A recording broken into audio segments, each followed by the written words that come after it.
Hello everyone.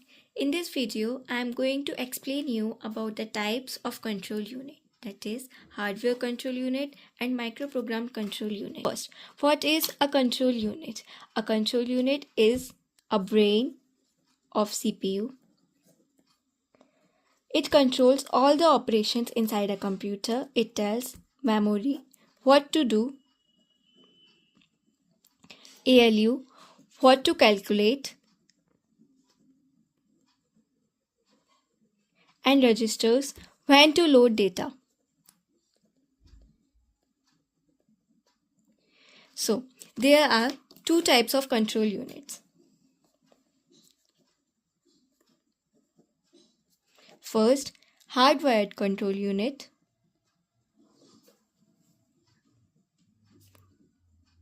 And second, microprogrammed control unit.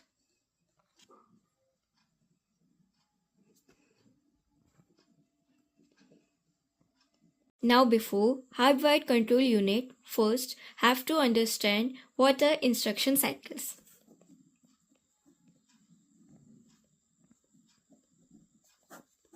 We know that when we execute one instruction, at the time there are micro level steps that is being executed by CPU, and for that it needs to generate control signals. Now let's understand the steps of instruction cycle.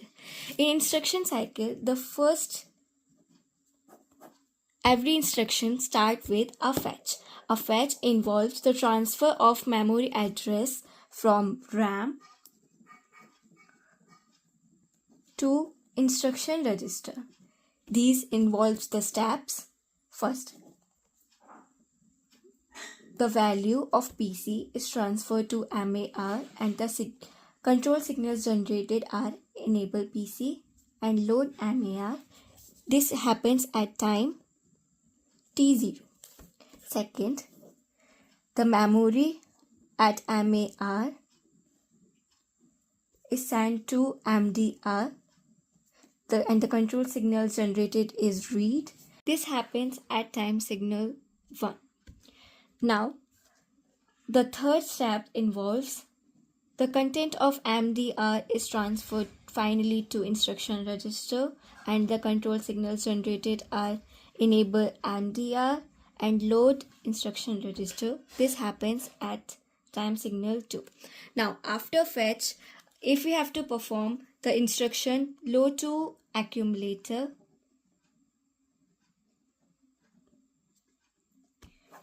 which involves the transfer of content in RAM to accumulator. The steps involved in load to accumulator is first, the address at instruction register is transferred to MAR, which generates the load signal and load MAR. This happens at time signal T3.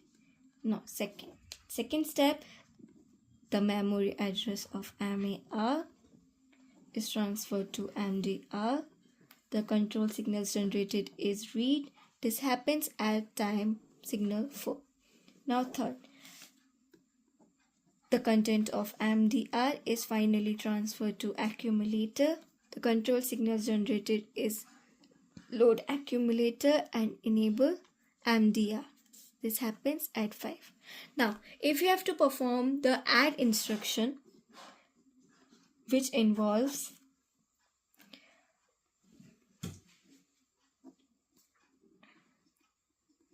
add B to accumulator, this involves the steps. First, the content of accumulator and B gets added up and is sent to ALU. This generates the control signal add. This happens at time T3. Now, the content of ALU is finally transferred to accumulator. This generates the control signal enable ALU and load accumulator. This happens at time signal T4. This is the whole instruction cycle. Now, let's understand about hardwired control unit. Back to the topic. Now, we have to understand what is hardwired control unit. A hardware control unit is built using logic gates, decoders, flip-flops, and counters. It generates control signal using fixed hardware circuits. It does not use any program or microcode. That is why it is called hardwired.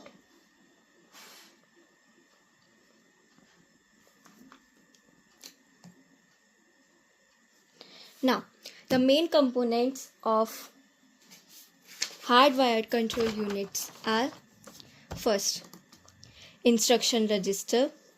The instruction register stores the current instruction. For example, if we have to perform the instruction load data present at memory address 100 to accumulator, so here operation is LDA and memory address is 100. The opcode part goes to the instruction decoder. The instruction decoder reads the opcode and activates one line. For example, 001 for LDA, 010 for STA, 011 for add, 100 for sub, 101 for MBA, 110 for JMP, and 11 for jump with negative flag. Only one instruction line becomes active at a time. Now, ring counter. Ring counter generates timing pulse, that is T0, T1, T2, T3, T4 and T5. Each instruction executes step by step using these timing signals. That is, fetch cycle uses timing signals T0, T1 and T2 as we have already seen in our instruction cycle, and execution cycle uses T3, T4 and T5 timing signals. Now, this is the most important part of hardwired control unit, that is control matrix. This is a group of AND and OR gates. It receives instruction signals like LDA, NTA, add, etc., timing signal T0, T1, T2 and T3, and flags like negative flag. For example, control signals are enable PC, load MAR, load I, etc. Now let's understand about the actual hardware implementation of hardwired control unit. Now, this diagram shows instructions on the left side, that is LDA, STA, add, sub, MBA, JMP and JN. Timing signals at the top, T0, T1, T2, T3, T4 and T5. Control signals at the bottom, IP, EP, LP, LM, etc. Logic gates, AND gates, OR gates and negative flag NF. This whole network is called control matrix. It generates control signals using hardware. Now, let's think of it like a table made up of horizontal lines as instructions, vertical lines as timing signals, and bottom lines at control signals. At every crossing point, there may be a connection, a black dot, an AND gate or an OR gate. These connection decides when a control signal become active and for which instruction and at which timing step. Now first, let's understand about this structure. The left side represents instruction. Each row becomes active when that instruction is decoded. The top side represents timing pulses. These come from the ring counter. Only one T signal is active at a time. Now, the bottom signal, these are control signals.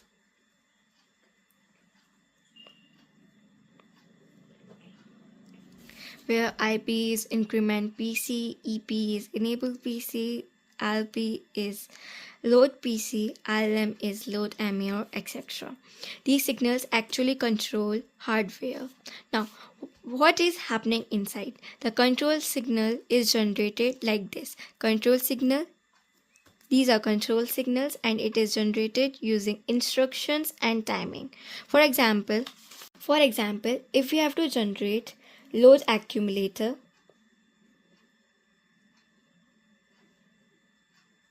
then what is happening inside? For LA, to generate LA, we have T5 for LDA, T5 and LDA,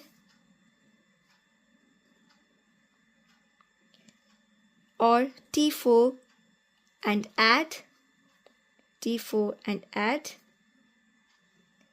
or T4 and sub, T4 and sub. So LA can be written as LA equals to T5 into LDA plus T4 into add plus T4 into sub. This is implemented using AND gates and OR gates. AND gate, OR gate. Now, let's understand the instruction cycle using this diagram. So, fetch cycle uses T0, T1 and T2 signals. At T0, EP and LM are activated. So PC at that time, PC is the content of PC is transferred to MAR.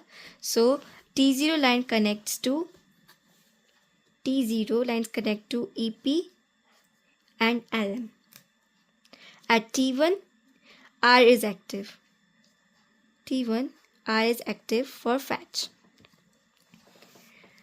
In L1, at T2, L1 and IP are active. L1, T2, L1 and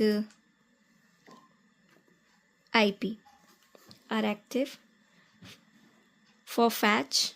Now, for LDA instruction, LDA row becomes active. Now C connections at T3, LDA and T3 generates LM and EI. So MAR gets address. At T4, LDA and T4 generates R, memory read. At T5, LDA and T5 generates LA. So accumulator loads data. That is why we see gates T3, T4 and T5 on LDA row. Now for add instruction, add row becomes active. Add and T3 generates A. ALE performs addition. At T4, add and T4 generates EU and LA. ALU output goes to accumulator. That's why wires go from add row to A and LA columns. Now for JN, jump if negative. This is a special case. JN works only if NF is equals to 1. So condition becomes T3 and JN and NF. That's why NF line is shown on top left. If NF equals to 0, jump will not happen. So each small gate and gate, and they will combine to form instruction line, timing line and sometimes NF. Then output goes to OR gate and OR gate combines multiple AND outputs to generate one control signal. So this diagram is basically showing control signal equations implemented in hardware. For example, the control signal equation for increment PC is T2, for enable PC is T0. For read, T1 plus T4 and LDA. For write, T5 and STA. For enable U, we have T3 and add plus T3 and sub. Instead of writing equations, they draw actual gates. Now let's talk about some advantages and disadvantages of hardwired control unit. So some advantages are: it is very fast, have simple design,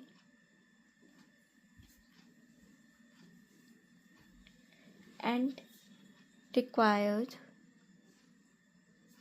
no microprogram memory. Now, some disadvantages are: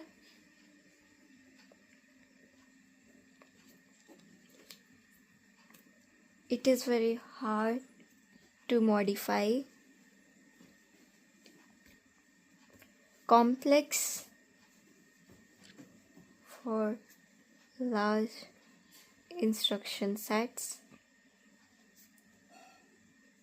and is not flexible.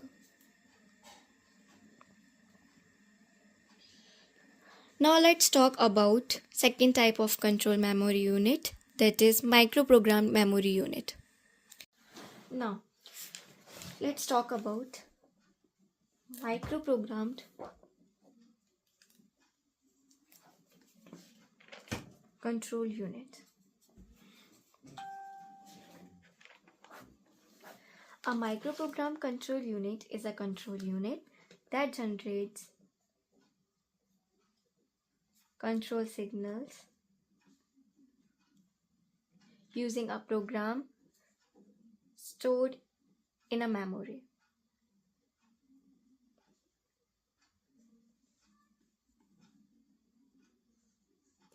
Instead of using logic gates like hardwired control unit, it uses micro instructions stored in control memory.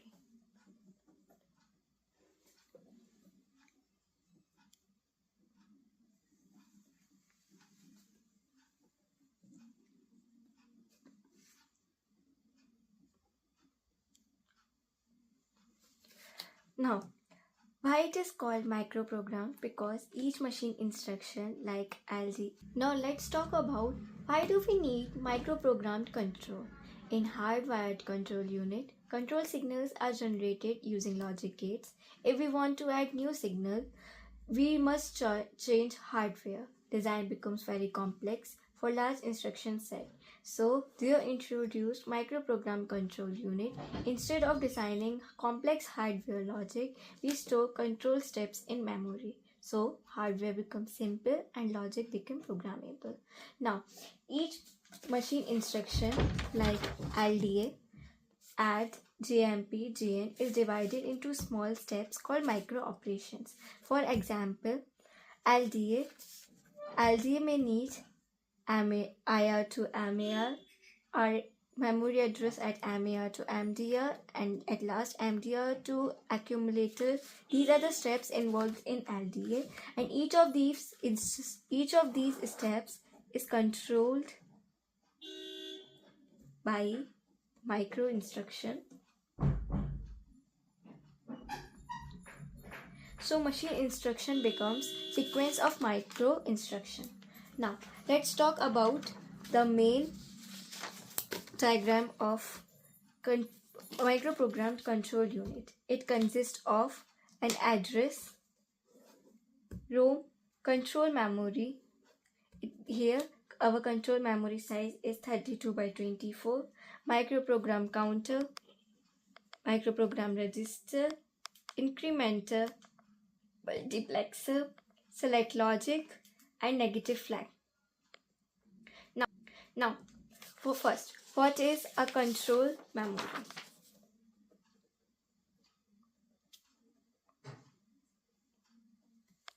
Control memory is also the heart of microprogrammed control unit.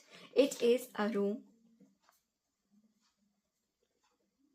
It stores all the micro instructions.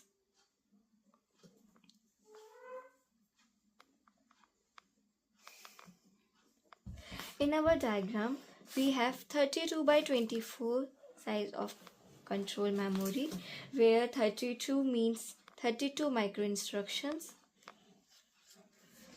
and each micro instruction is of 24 bits.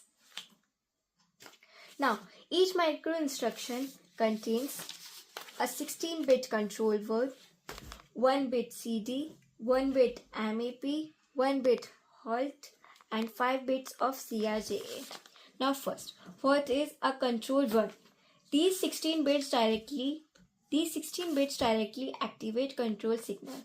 Each bit represents IP, EP, LM, LI, etc. control signal.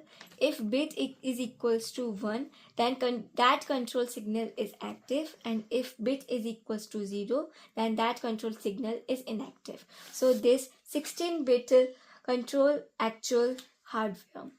This is the main difference from hardwired control. Now, microprogrammed PC. This works like program counter, but instead of pointing to instruction memory, it points to control memory. It stores address of next micro instruction after one micro instruction. Now, microprogrammed counter. This works like program counter, but instead of pointing to instruction memory, it points to control memory. It stores address of next instruction, and after one micro instruction executes, microprogram counter updates. Now, incrementer. It simply adds +1 to micro address. So normally next micro address is equals to current +1. This supports sequential execution. Now, CRJA. CRJA, also known as control register jump address, is a field inside micro instruction. It stores address of next micro instruction if branch occurs. So if branching happens, then content of CRJA is transferred to microprogram counter. Now, map bits. Map bits decides whether next instruction comes from instruction code, CRJA field, or incremented address. If map field is equals to 1, we have to use address from address row. Address row maps opcode to starting micro address. For example, address code opcode 1, that is LDA, has micro address 03, STA has micro address 06, add has micro address 09, etc. So after fetch, map is equals to 1, control jumps to instruction microprogram. Now, CD bit, that is condition bit. If condition bit controls conditional branching. If CD is equals to 1, we have to check conditional flag like NF. If condition is equals to true, then we have to use CRJ for next micro instruction and branching. If condition is equals to false, we will load incremental address and no branching will happen. This is basically used in jump with no flag, with the negative flag instruction. Now, halt bit. If halt bit is equals to 1, then the clock stops and processor halts. Now, it's time to the select logic. Select logic decides which address goes to microprogram counter. It checks map, CD, and negative flag. Based on these, it selects incremented address, CRJA address, and address from RAM. This is done using multiplexer. Now let's understand about complete fetch cycle. Let's trace fetch instruction. Here micro instruction is 00 and control word is PC to MAR, and the next instruction is 01. Now move to the next address 01. We have the instruction, the memory, we have to transfer the memory address of MAR to MDR, and here next address of micro instruction is 02. Now move to micro instruction 02. The instruction is the content of MDR is transferred to instruction register and PC will increment, and map bit, as map bit is 1. Now next address comes from address room based on opcode. Here At this stage, the fetch complete. Now address room gives the starting address as 03. So micro address is 03 and the instruction is the content of instruction register is transferred to MAR and next address is 04. So moving on to the next address 04, the instruction is the content of memory address of MAR is transferred to MDR and next instruction is 05. So now moving on to the next address 05, the instruction is the content of MDR is transferred to accumulator and next instruction is 00, that is fetch. So here our first instruction completes. Now if let's take an example of jump with negative flag, that is conditional branch function instruction. Here the starting address is 0f, that is micro address is 0f and CD is equals to 1. Now if NF is equals to 1, we have to use CRJA for next micro instruction and branching will happen. Now if NF is equals to 0, we will load increment address and no branching will happen. Now how branching table works? From select logic table, if MAP is equals to 0 and CD is equals to 0, this means unconditional branch. And if MAP is equals to 0 and CD bit is equals to 1, that means conditional branch will happen. And if MAP is equals to 1, then we have to take address from opcode. So this is micro level branching.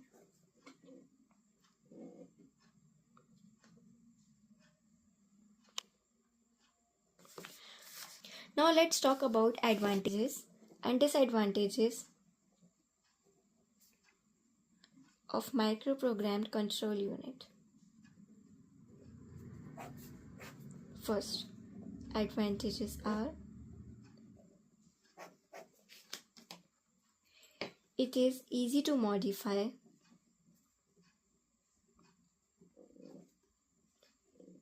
easy to add new instructions,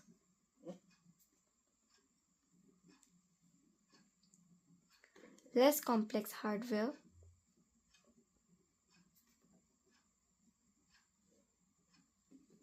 and good for complex instruction set.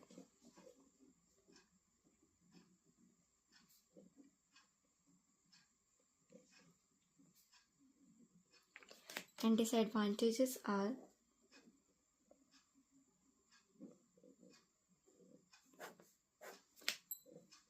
it is slower than hardwired, requires control memory,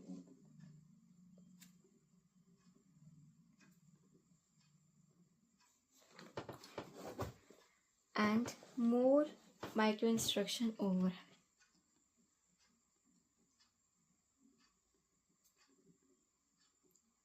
Let's look for some questions. So we have question for add instruction. They are given execution steps at time t3. Accumulator plus B is transferred to ALU and at time t4 the content of ALU is transferred to accumulator. We have to write logical expression for add control and load accumulator. Now solution. For add instruction,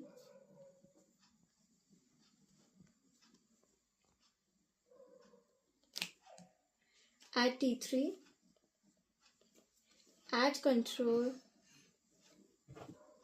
that is A must be active only for add.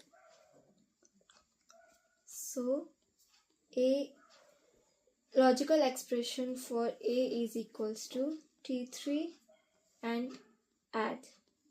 And at T4,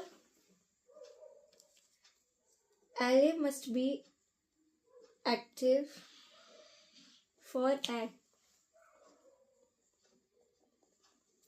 So logical expression for LA is equals to T4 and add. So our final answer is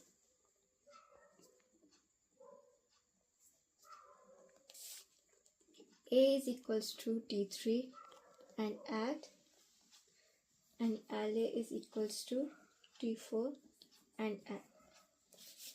Now, let's have another question.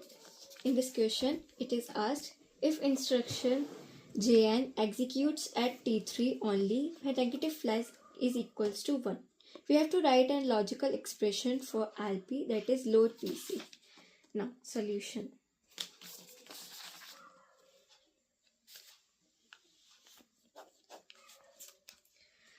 We know jump fill happens only when T3 and Jn and NF.